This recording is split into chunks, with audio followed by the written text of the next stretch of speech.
अब हम बात करेंगे call back and call back hello की, कि कॉल बैक और कॉल बैक हेल क्या होता है नोड.जेएस में।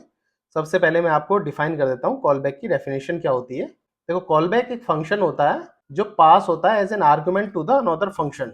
इस तरीके से समझो, call back is a function pass an argument to the another function. अगर बात करें नोड.जेएस में, तो कॉल बैक जो है बहुत ही हैवीली यूज होता है, क्योंकि बहुत सारे एसिंक्रोनस ऑपरेशन हम परफॉर्म करते हैं नोड.जेएस में, जैसे कि फाइल को रीड करना, HTTP रिक्वेस्ट बनाना, DB क्वेरी लिखना। इन सब में कॉल बैक जो है बहुत ज़्यादा यूज होता है। तो इस लेक्चर में हम कॉल बैक को जानेंगे अच्छी तरीके से। कॉल बैक ज़्यादा यूज करने से क्या प्रॉब्लम आती है उसको भी जानेंगे, जिसको कॉल बैक हेल बोलते हैं।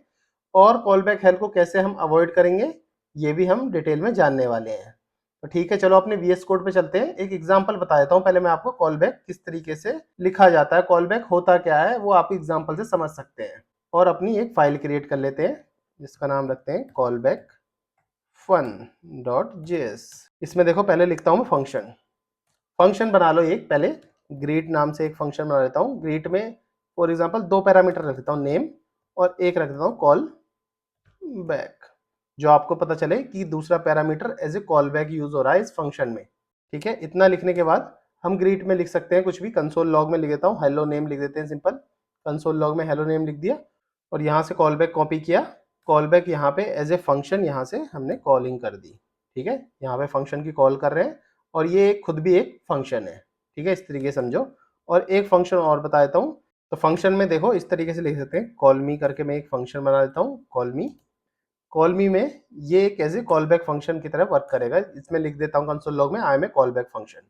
जब मैं अपने ऊपर वाले फंक्शन को कॉल करता हूँ, फॉर एग्जांपल ग्रीट करके मैं कॉल करता हूँ, और इसमें 2 पैरामीटर होते हैं। पहला पैरामीटर मैं अपना नाम दे देता हूँ मोहित, और दूसरे पैरामीटर में मैं दे देता हूँ फॉर एग्जांपल कॉल मी। इस तरह से कॉल मी। तो ये जो कॉल मी है ये as a call back parameter का काम करेगा। वो ऐसे, क्योंकि सबसे पहले ग्रीट फंक्शन चलेगा, ग्रीट फंक्शन में ये सब चलेगा पहले। तो ग्रीट फंक्शन एक कॉल बैक, ये डिफाइन यहाँ से कॉल बैक करेगा, कॉल बैक कॉल मी पे जाके जाएगा, कॉल मी से यहाँ से ये फंक्शन चलेगा। इस तरीके से एज ए ये कॉल बैक फंक्शन की तरह वर्क करेगा ये सेकंड वाला। जैसे कि मैं इसको रन करके दिखाता हूँ, नोड, और नोड करने के बाद अपना फंक्शन का नाम लिख देते हैं टैब मार के, कॉल बैक फंक्शन। तो देखो हेलो मोहित पहले प्रिंट हुआ, हेलो मोहित, और जब ये प्रिंट हो गया उसके बाद I M a call back function print हुआ, क्योंकि ये जो था दूसरा फंक्शन पहले फंक्शन का एज ए आर्गुमेंट था। तो इसी को बोलते हैं कॉल बैक फंक्शन। तो ये तो था सिंपल एग्जांपल कॉल बैक का। अब इसको मैं कमेंट कर देता हूँ, एक तरीके से और समझाता हूँ। ये तो मैंने जावास्क्रिप्ट के तरीके से समझा दिया। अब मैं ये बताता हूँ कॉल बैक जो है नोड.जेएस में एसिंक्रोनस एग्जांपल बताता हूँ थोड़ा सा, जो आपको रिलेटेबल हो कि कॉल बैक जो है रियल लाइफ में किस तरीके से यूज होता है। तो पहले मैं कॉन्स्ट लिखता हूँ, एक fs लिख देते हैं। fs में रिक्वायर्ड में से fs जो है यहाँ से इंपोर्ट कर लिया। अभी मैं रिक्वायर्ड करके इंपोर्ट कर रहा हूँ हर चीज। आपको आने वाले टाइम में बताऊंगा ये रिक्वायर्ड करके नहीं, इंपोर्ट एक्सपोर्ट से भी हम कर सकते हैं। ठीक है, fs डॉट रीड फाइल, एक रीड फाइल बना लेते हैं जो fs से रीड कर सके। इनपुट डॉट txt को मैं रीड करना चाहता हूँ, इस तरीके से मान लो। और एक यहाँ पे एक फाइल और क्रिएट करते हैं, इनपुट डॉट txt। ठीक है, इसमें कुछ भी ले देते हैं, आई एम मोहित कुमार। ठीक है, टेक्स्ट फाइल में मैंने आई एम मोहित कुमार लिख लिया। यहाँ से मैं टेक्स्ट फाइल को रीड करूंगा। तो यहाँ से पहला पैरामीटर तो देखो रीडिंग का आ गया, जो जो फाइल को रीड करेगा। दूसरा पैरामीटर जो है इसका, ये इसका कॉल बैक पैरामीटर है। इस तरीके से देखो, तो इसको मानेंगे तो ये as a call back parameter की तरह वर्क करेगा सेकंड वाला, क्योंकि सबसे पहले फाइल रीड होगी, उसी के बाद कुछ आउटपुट आएगा। तो यही तो है कि सेकंड पैरामीटर डिपेंड है पहले फंक्शन से। ठीक है, यहाँ लिखते हैं इफ एरर है, एरर है तो रिटर्न कर दो कंसोल डॉट एरर में एरर, अदरवाइज डेटा स्ट्रिंग में रीड कर सकते हो। डेटा स्ट्रिंग में रीड करने की जरूरत नहीं। यहाँ पे मैं इसको एक रीडेबल फॉर्मेट एक बना लेता हूँ। यहाँ से सेकंड पैरामीटर में क्या होता है, तो सेकंड पैरामीटर में हम लिख सकते हैं UTF-8, UTF-8 के फॉर्मेट से ये रीड कर लेगा। तो ठीक है, मैं आपको ऑलरेडी सिखा ये फाइल सिस्टम किस तरह से काम आता है, बट मैं आपको ये बताना चाहता था कि कॉल बैक फंक्शन इस तरीके से भी बनाया जा सकता है। जैसे कि मैं इसको चलाता हूँ दोबारा से, तो आई में मोहित कुमार ये रीड कर लेगा। बट इसमें क्या क्या ऑपरेशन हुआ है, सबसे पहला ऑपरेशन जो है रीड फाइल का था। रीड फाइल एसिंक्रोनस है, क्योंकि मैंने इसके आगे सिंक्रोनस नहीं लगाया, तो एसिंक्रोनस ऑपरेशन है रीड फाइल। और कॉल बैक रन कर रहा है आफ्टर फाइल रीड करने के बाद। पहले ये फाइल रीड होगी, उसके बाद ये कॉल बैक फंक्शन चलेगा। इसीलिए मैं बोल रहा था call back function node JS में भी काफ़ी यूज़ होता है। तो ये तो हो गए दो सिंपल एग्जांपल जो कॉल बैक के थे। अब मैं बताता हूँ ज़्यादा कॉल बैक यूज़ करने से क्या प्रॉब्लम आती है, नेस्टेड कॉल बैक यूज़ करने से क्या प्रॉब्लम आती है, जिसको कॉल बैक हेल भी बोलते हैं। चलो मैं थोड़ी थ्योरेटिकल बताता हूँ कॉल बैक हेल होता क्या है। देखो कॉल बैक हेल जब होता है जब मल्टीपल एसिंक्रोनस टास्क डिपेंड होते हैं एक दूसरे से, उसी को बोलते हैं कॉल बैक हेल। इसको इस तरीके से समझो कि एक फंक्शन के अंदर दूसरा फंक्शन नेस्टेड है, दूसरे फंक्शन के अंदर तीसरा फंक्शन नेस्टेड है, उसी में ही कॉल बैक हेल की प्रॉब्लम आती है। प्रॉब्लम क्या आती है, उस कोड को हार्ड टू रीड हो जाता है, रीड नहीं कर पाते ठीक से हम उसको मेंटेन नहीं कर पाते। तो ठीक है, कॉल बैक हेल को मैं आपको डिफाइन करके दिखाता हूँ। इसको यहाँ से कमेंटेड कर देते हैं जो आप बाद में रीड कर लो। कॉल बैक हेल बनाते हैं एक, तो इसमें सबसे पहले सिंपल आप एफ को इम्पोर्ट कर लो। आप एफ मॉड्यूल को इम्पोर्ट कर लोगे सिंपली, क्योंकि ये नोड जेएस का ही पार्ट है।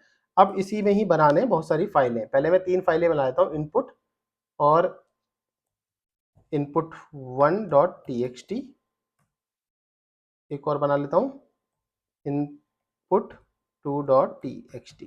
3 फाइलें बना ली, इसका मतलब कि मैं एक के अंदर एक के अंदर एक ऐसे करके नेस्टेड बनाऊंगा इसको। तो सिंपल मोहित कुमार, इसमें 1 लिख लेते हैं, इसमें मोहित कुमार 2 लिख लेते हैं। ठीक है, तीनों फाइलें बंद कर देता हूँ और इसमें कॉल बैक हेल इसमें मैं लगाने वाला हूँ। तो सिंपल लिखो fs dot read file. Read file में इस तरीके से UTF-8 फॉर्मेट से 3 फाइलें मैं रीड करूँगा। पहली फाइल मैंने ये बना ली नॉर्मली इस तरह से, और इसके अंदर अब मैं एक और फाइल बनाने वाला हूँ। चलो इसमें पहले मैं एरर भी डिफाइन कर लेता हूँ। इफ एरर है तो कंसोल लॉग में एरर दिखा देगा। फिर इसके बाद मैं फिर लिखूंगा fs dot read file. Read file के बाद अब मैं लिखूंगा input2.txt। इसमें भी सिंपल इस तरीके से ही यहाँ भी मैं एरर दिखा दे दूंगा। एरर दिखाने के बाद अब इसके बाद एक फाइल और बनेगी fs डॉट रीड फाइल। इसमें मैं तीसरी फाइलें यहाँ से रीड करूँगा और तीसरे में भी मैं इसमें भी इसको एरर दिखा देता हूँ। एरर आया तो ये है। अब क्या है, इन तीनों के बाद इन तीनों का डेटा यहाँ पे कंसोल करा देता हूँ, डेटा 1, डेटा 2, डेटा 3 करके। ये है फाइल 1 का डेटा, ये फाइल 1 का डेटा है, ये फाइल 2 का डेटा, ये फाइल 3 का डेटा। तो यहाँ पे 2 और यहाँ पे 3 इतना भी लिखना है और यहाँ पे भी ये लगाना है। तो तीनों इस तरीके से बंद कर दिए। ठीक है, अब मैं इसको रन करता हूँ तो ध्यान से देखोगे इसमें आगे नो सच डायरेक्टरी input3। input3 नाम से कुछ नहीं था, ये input1 था और ये input2 था। ठीक है, अब इसको हम फिर से क्लियर करके फिर से रन करते हैं। जैसे कि मैं इसको फिर से चलाता हूँ तो देखो इस तरीके से आ जाएगा file 1 I M A Mohit, I M A Mohit 2, I M A Mohit 3। इसमें देखो 1 लिख दिया था मैंने, इसमें 2 लिखना है मुझे और इसमें मैंने 1 लिखना था। ठीक है, अब दोबारा से चलाओ तो देखो 1 और 2 इस तरीके से आ जाएगा। तो ये देखो जिस हिसाब से मुझे भी काफ़ी प्रॉब्लम आई, पहले मैंने ये देखा, इसके बाद मैंने ये नहीं लगाया है, फिर मेरे को यहाँ भी कन्फ्यूजन हुआ, तो कोड रीडेबिलिटी बहुत ही हार्ड हो जाती है। इसी को ही बोलते हैं कॉल बैक हेल की प्रॉब्लम। फॉर एग्जाम्पल इनपुट में बहुत ज़्यादा रीड फाइल है, इसमें भी बहुत रीड फाइल है, इसमें भी रीड फाइल बहुत लंबी है, तो आउटपुट आने में बहुत ज़्यादा टाइम लग जाएगा। तो कॉल बैक हेल में ये भी प्रॉब्लम आती है। तो कॉल बैक हेल को अवॉइड कैसे करें, कैसे इसको अवॉइड किया जा सकता है? पहला कि मॉड्यूलाइजेशन करो, कि फंक्शन को मॉड्यूलाइज करो, छोटे छोटे मॉड्यूल्स में पार्ट्स में तोड़ लो और अलग फाइल में लिखो और एक जगह उन तीनों को कंबाइन कर लो। एक तरीका तो ये है। दूसरा तरीका कि प्रॉमिस का यूज करो, जो ट्रेडिशनल प्रॉमिस यूज करते थे उस तरीके से हम यूज कर सकते हैं, जो मैंने ऑलरेडी आपको सिखा भी रखा है। तीसरा तरीका यूज करो एसिंक अवेट। इन तीनों तरीके से आप अवॉइड कर सकते हैं कॉल बैक हेल को। तो ठीक है, मैं एक एसिंक अवेट का छोटा सा एक एग्जांपल से आपको इसी फाइल को अवॉइड करना दिखाता हूँ, एसिंक अवेट से कैसे आप अवॉइड कर सकते हो। यहाँ से मैं इसको कमेंट कर देता हूँ, इसको रहने देता हूँ, ये हमें जरूरत पड़ेगी, जिससे आप पता भी लगा सकते हैं कि कैसे आप कॉल बैक हेल को अवॉइड कर पाएंगे। तो इसमें सबसे पहले लिखो आप एसिंक। एसिंक से एक फंक्शन बना लो, फंक्शन रीड फाइल करके ही एक फंक्शन बना लेता हूँ और इसी को इस तरीके से लिख लेते हैं। इसके अंदर मेरे को 2 चीज़ यूज़ करते हैं हम एसिंक अवेट में, ट्राई कैच।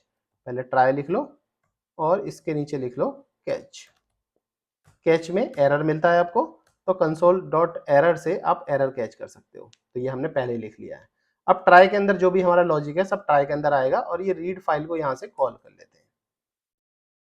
इस तरीके से कॉल कर लिया। अब मैं ट्राई के अंदर का लॉजिक लिखने वाला हूँ, इसमें क्या लिखूंगा, पहले मैं कॉस्ट लिखूंगा, डेटा, डेटा के अंदर पहले मैं अपना डेटा निकालना चाहता हूँ, डेटा वन मतलब इस फाइल के डेटा के लिए इस फाइल डेटा लिखूंगा, इस फाइल के लिए डेटा वन लिखूंगा, इस फाइल के लिए डेटा टू लिखूंगा। तो ठीक है, इज इक्वल टू करके अवेट लिखते हैं। तो अवेट लिख के fs.promise.read फाइल इस तरह से लिखेंगे, ये प्रॉमिस कर रहे हैं। या तो आप चाहो तो ऐसे ना लिख के प्रॉमिस को यहाँ से कॉपी कर लो और यहाँ से डॉट प्रॉमिस ऊपर ही लिख लो कि बार बार प्रॉमिस लिखने की जरूरत नहीं पड़ेगी। तो इतना लिखेंगे fs.read file input txt utf8। ऐसे ही कंसोल में 2 बना लो और 3 बना लो, डेटा 2 और डेटा 3, और कंसोल लॉग में तीनों डेटा को इस तरीके से दिखा सकते हैं। देखिए कितना सिंक्रोनस कोड है और कितना इजी टू अंडरस्टैंड है, इजी टू मेंटेन है, पढ़ने में भी अच्छा लग रहा है। अब जैसे मैं इसको क्लियर करके चलाऊंगा, मैं यहाँ से चलाऊंगा कोड को, तो सेम ही आउटपुट देगा जैसा कि उसमें दे रहा था। और ये ऑर्गेनाइज वे में है और इसमें कॉल बैक हेल्प की इशू भी नहीं आएगा, क्योंकि इसमें एक 3 अवेट लगे हुए हैं कि मतलब पहले इसका रीड करेगा अवेट, इतने में ये भी चलता रहेगा और इतने में ये भी चलता रहेगा, तीनों में बोटल नेक वाला सिचुएशन नहीं आने वाली। रही बात इंटरव्यू क्वेश्चन की, इंटरव्यू में ज़्यादातर हम यही पूछते हैं कि कॉल बैक क्या होता है और कॉल बैक हेल्प क्या होता है। अगर कोई कॉल बैक हेल्प वाला फंक्शन दे दिया तो आप उसको कैसे इंप्रूवमेंट करोगे, कैसे अवॉइड करोगे कॉल बैक हेल्प को, एक क्लीन कोड आप कैसे लिख सकते हैं, इस तरीके के इंटरव्यू क्वेश्चन इसमें पूछे जाते हैं।